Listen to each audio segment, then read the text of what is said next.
जय Hind everyone, I hope you all are doing well और आपका उत्साह शब्द सीखने के प्रति बरकरार होगा। फर्स्ट सेशन में हमने 10 पर्सनालिटी टाइप सीखे थे। Egoist, egotist, altruist, introvert, extrovert, ambivert, misanthrope, misogynist and misogamist. Last word was aesthetic. कुछ और भी वर्ड्स उसमें हमने डिस्कस किए थे, जैसे प्रेजुडिस और नासिस, ये सारे वर्ड थे। आपने अगर रिवाइज किया हो, और साथ ही मैंने आपको होमवर्क दिया था कुछ, आई स्टिल रिमेंबर, अगर आपको याद ना हो तो 5 या 4 मैंने आपको रूट वर्ड दिए थे, जिसमें पहला था प्लूटो।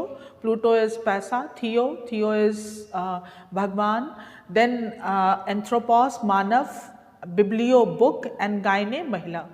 अगर आपने होमवर्क कर लिया हो, और लास्ट सेशन में भी मैंने आपसे कहा था कि with these roots we will make some more words, हम और वर्ड्स बनाएंगे। लेकिन उससे पहले हम सेशन 2 की बात करें। बहुत ही इम्पॉर्टेंट है सेशन। हम बात करने जा रहे हैं आज 2 रूट वर्ड की, जिसमें से पहला रूट वर्ड है हमारे पास ईगो। ईगो, मैं, ये अपने आप में एक वर्ड भी है। आई जिसके दिमाग पर चढ़ जाता है, people often get confuse with the ego and self respect. दोनों वर्ड कब मिंगल्ड हो जाते हैं पता नहीं चलता। तो ईगो का मतलब होता है मैं ही मैं हूँ, दूसरा कोई नहीं, और सेल्फ रिस्पेक्ट का मतलब होता है मैं भी हूँ, मुझे नज़रअंदाज ना किया जाए। दोनों में एक सटल सा डिफरेंस है। ईगो, मैं, और साइकोलॉजी में हम इससे रिलेटेड बहुत सारे और चीज़ों के बारे में बात करेंगे आगे चलकर, जब हम डॉक्टर्स का सेशन करेंगे। फ़िलहाल ईगो का मतलब है मैं। आप ऑलरेडी सेशन 1 में इससे रिलेटेड वर्ड्स कर चुके हो, और once again you can see egoist and egotist, ये दोनों वर्ड ऑलरेडी आप कर चुके हैं, so there is no need of discussing these to.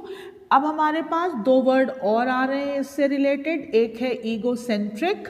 Egocentric, अब ईगो में, और सेंटर सब जानते होंगे what is the meaning of centre, केंद्र।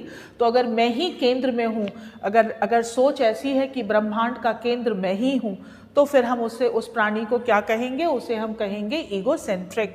And then we have ईगोमैनिएक।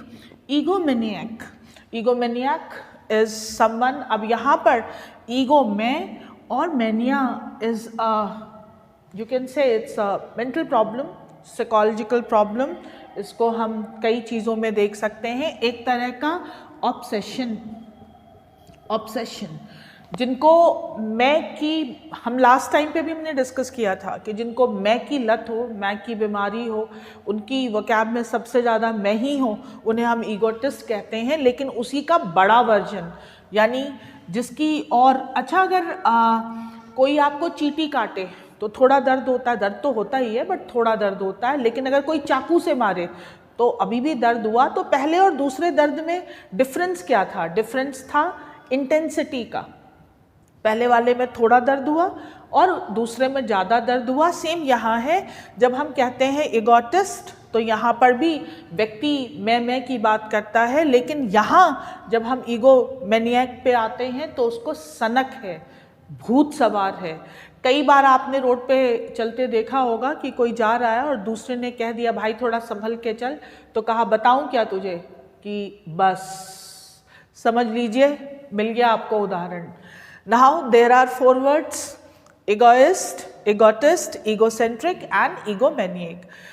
चारों वर्ड आपको क्लियर होंगे। Ego is selfish, egotist self obsessive, egocentric who think that he is the center of the universe, and egomaniac is self obsessed.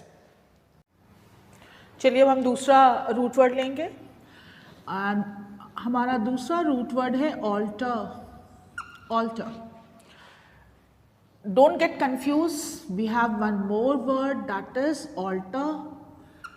अगर आप किसी भी exam की preparation कर रहे हैं, CGL, CPSI, CDS, तो आपको ध्यान रखना पड़ेगा, या आपको आगे चलकर पढ़ना चाहिए, confusing words. Alter, little change in spelling, मगर ये बहुत ही ज़्यादा कंफ्यूज कर सकता है किसी भी बच्चे को, और एग्ज़ाम में एक अच्छा टारगेट रहता है क्वेश्चन वीव करने के लिए। We are talking about altar, and now what is the meaning of this altar? This means platform. A platform का मतलब होता है चबूतरा. A platform for worshipping. हर धर्म में, चाहे कोई भी धर्म हो, वहाँ पर पूजा के लिए एक स्पेशल वेदी बनाई जाती है जिसको हम ऑल्टर कहते हैं. इस ऑल्टर की अगर हम बात करें तो आजकल का बहुत ही हॉट वर्ड है. न्यूज़पेपर अगर आप पढ़ेंगे तो आपको ये वर्ड आजकल बहुत ज़्यादा मिलेगा. किस वर्ड के जगह पर आजकल इसको यूज़ किया जा रहा है उसके बारे में हम डिस्कस करेंगे. पहले हम ज़रा देख लें कि ऑल्टर से हमारे पास वर्ड कौन कौन से हैं. ऑल्टर खुद ही एक वर्ड है. Alter itself is a word. Then we have alternate. One word is alternative, another word is alteration, and very important word is altercation, and one word that is जो आप पहले भी सीख चुके हो, altruist. और एक वर्ड जो अभी अभी हमने सीखा और उसको अगर हम इसके साथ कॉम्बिनेशन में डाल दें तो alter ego. Now let's discuss alter. पहला वर्ड वर्ब है, ये क्रिया की तरह यूज़ होता है और आजकल इसका यूज़ होने लगा है बहुत ज़्यादा. To change. अगर आप कहते हो, किसी ने कहा भाई तू तो पहले बैंक देता था, आजकल एसएससी का एग्ज़ाम दे रहा है या सीडीएस दे रहा है, तो आपने कहा कि भाई मैंने अपना प्लान चेंज कर लिया है की जगह अब आप कह सकते हैं मैंने अपना प्लान ऑल्टर कर लिया है. आजकल ये न्यूज़पेपर में चेंज की जगह ले चुका है ऑल्टर, और इसीलिए ये एक इंडिकेशन है कि एग्ज़ाम अगर नया वर्ड वीव करेगा तो ये एग्ज़ाम में वो दे सकता है. आप अपनी पर्सनल लैंग्वेज में भी इसको यूज़ कर सकते हैं. ऑल्टरनेट ये दोनों तरह से यूज़ होता है. अगर वर्ब की तरह यूज़ होगा ऑल्टरनेट तो इसका मतलब होता है to skip one and take other. एक को छोड़कर दूसरा ले लेना, दैट इज कॉल्ड ऑल्टरनेट. और अगर ये एडजेक्टिव की तरह काम करेगा, एडजेक्टिव, तो इसका मतलब होता है एक छोड़कर दूसरा. ऑल्टरनेट डे की हम बात करते हैं. ऑल्टरनेट डे यानी कि एक दिन छोड़कर दूसरा. दोनों तरह से यूज़ होता है. ये वर्ब भी है और एडजेक्टिव भी है. ऑल्टरनेटिव सबको पता है. ऑल्टरनेटिव का मतलब होता है ऑप्शंस. अब यहाँ पर लास्ट सेशन में भी मैंने आपको इंस्ट्रक्शन दिया था कि जब भी आप क्लास करने बैठें तो अगर आप एक नोटबुक लेकर बैठेंगे तो आप इन वर्ड्स के अलावा आप कुछ और भी सीख सकते हैं. कई बार ज़िंदगी चॉइस ही नहीं देती. अब अभी सर्टन एज तक तो बहुत सारे ऑप्शंस होते हैं, बट एक बार एज ख़त्म हो गई, एज ओवर हो गई, एग्ज़ाम्स अब नहीं दे सकते, तो फिर जो भी सामने जो मिल जाए, जो ऑप्शन मिल जाए, हम उसको चूज़ कर लेते हैं. That is called Hobson's choice. याद रखिएगा, when there is no option, जब कोई विकल्प ना हो तो उसे हम कहते हैं हॉब्सन्स चॉइस. क्योंकि यहाँ पर हम सीख रहे थे विकल्पों के बारे में. कोई विकल्प नहीं है तो उसे हम कहते हैं हॉब्सन्स चॉइस. अगला वर्ड है हमारे पास ऑल्टरेशन. तो जीन्स खरीदी होगी बॉयज़ ने, लड़कियों ने भी खरीदी होगी, और कई बार अगर थोड़ी लंबी हो, छोटे का नहीं हो सकता बट लंबा अगर हो तो बच्चे ऑल्टरेशन के लिए दे देते हैं. ऑल्टरेशन मीन्स मॉडिफिकेशन, थोड़ा सा बदलाव. अब ये वर्ड नाउन है, इसका मतलब भी चेंज है. तो इस चेंज में और इस चेंज में क्या फ़र्क है? तो ये चेंज क्रिया की तरह यानी वर्ब की तरह यूज़ होगा और ये चेंज बदलाव यानी कि नाउन की जगह यूज़ होगा. Alteration is a noun, alter is a verb. Now altercation बहुत स्ट्रॉन्ग वर्ड है और इंडिया में हम लोग इस वर्ड से काफ़ी वाकिफ़ होंगे. दैट इज़ वर्बल का मतलब होता है शब्दों में, और डिस्प्यूट का मतलब होता है विवाद. जब शब्दों में विवाद हो, हाथापाई ना हो रही हो, मुंह से ही जितना कहना है. आगे चलकर मैं आपको बहुत सारे वर्ड सिखाऊंगी जिसमें जीभ से मारना, जीभ से कैसे मारते हैं, टंग लैशिंग, उसके बारे में हम डिस्कस करेंगे. बट फिलहाल हम वर्बल डिस्प्यूट की बात करें. कहाँ पे देखते हैं हम लोग? तो ज़रा नेताओं को हम लोगों ने देखा होगा एक दूसरे पे टीका टिप्पणी करते हुए, that is called altercation, verbal dispute. Altruist already आप कर चुके हो, लेकिन एक बार याद करने में कोई हर्ज नहीं है। फिलैंथ्रोपिस्ट यानी कि परोपकारी। Now come to the point, alter ego, आपका कोई मिरर इमेज, कोई ऐसा मित्र, कोई ऐसा जो आपको लगता हो कि यार ये तो बस मेरी तरह सोचता है, मेरी तरह ही इसकी थिंकिंग है, बिल्कुल same, identical. I still remember Hindu newspaper में एक आर्टिकल आया था और उसमें मोदी जी को, हमारे प्रधानमंत्री जी को और अमित शाह जी को ऑल्टर ईगो कहा गया था, क्योंकि दोनों की विचारधारा काफ़ी मैच करती है और उन्हें कहा गया था दे आर ऑल्टर ईगो। आप समझ गए होंगे, मिरर इमेज, एक दूसरे से अच्छी तालमेल में होना, उन्हें हम कहते हैं ऑल्टर ईगो। एक बार देख लेंगे, एक क्विक, ऑल्टर एंड ऑल्टार, ई और ए का डिफरेंस है। ऑल्टर मीन्स ये नहीं, दूसरा, चेंज, और altar that is a platform for worshipping. Alter verb की तरह का काम करता है, इसका मतलब होता है बदल लेना। ऑल्टरनेट वर्ब की तरह काम करेगा तो एक छोड़कर दूसरा, और अगर एडजेक्टिव की तरह काम करेगा तो एक छोड़कर जो दूसरा लिया गया है, that is called alternate. Alternative options, कोई ऑप्शंस ना हो तो ऑप्शंस चॉइस। ऑल्टरेशन चेंज मगर नाउन की जगह। ऑल्टरकेशन वर्बल डिस्प्यूट यानी कि मौखिक विवाद। अल्ट्रुइस्ट इज फिलैंथ्रोपिस्ट, परोपकारी, and alter ego that is mirror image.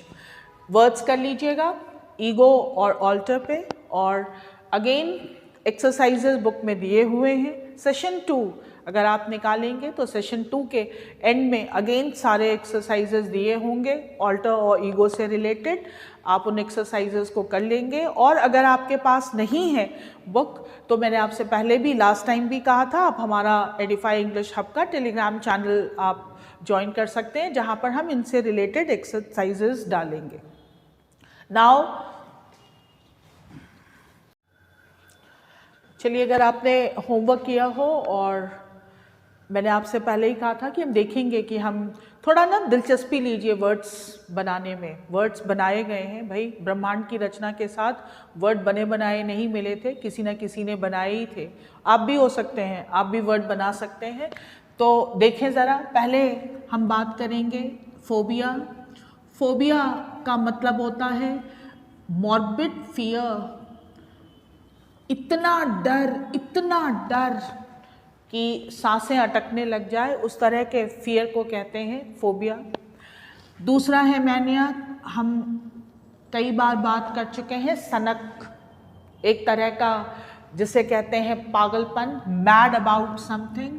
अगर मैड अबाउट किसी चीज़ का पागलपन सवार हो, उसे हम कहते हैं मैनिया।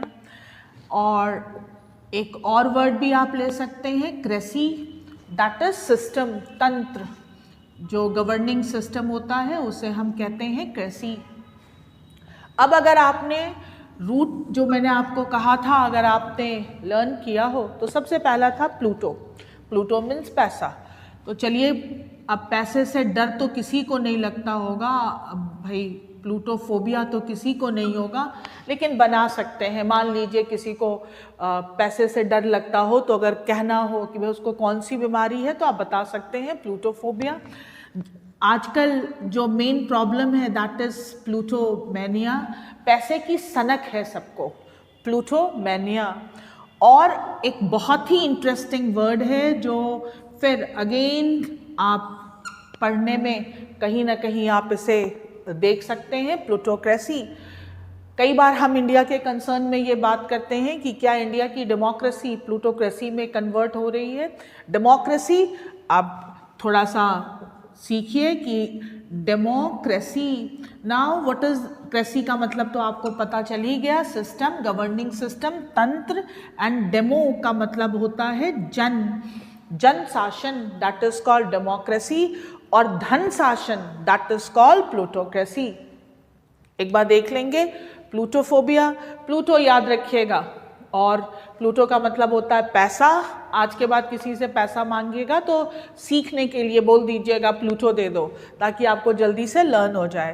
प्लूटोफोबिया, पैसे से डर, प्लूटोमैनिया पैसे की सनक, प्लूटोक्रेसी धनी या धन का शासन, और डेमोक्रेसी डेमो मीन्स जन और क्रेसी मीन्स शासन। देखिए आपने एक प्लूटो से आपने ये 4 वर्ड बना लिए, और अब अगर आप चाहें और अगर आपके पास नोटबुक है तो आप फोबिया, मैनिया और क्रेसी लगाकर बाकी रूट वर्ड पे काम करिएगा। अगले सेशन में मैं पूछूंगी कि अगर आपने थियो में ये सारे लगाए तो क्या क्या वर्ड बने, और अगर आपने बिब्लियो में लगाया, गायने में लगाया तो और क्या क्या वर्ड बन सकते हैं। जस्ट ट्राई, एक बार कोशिश करेंगे आप लोग।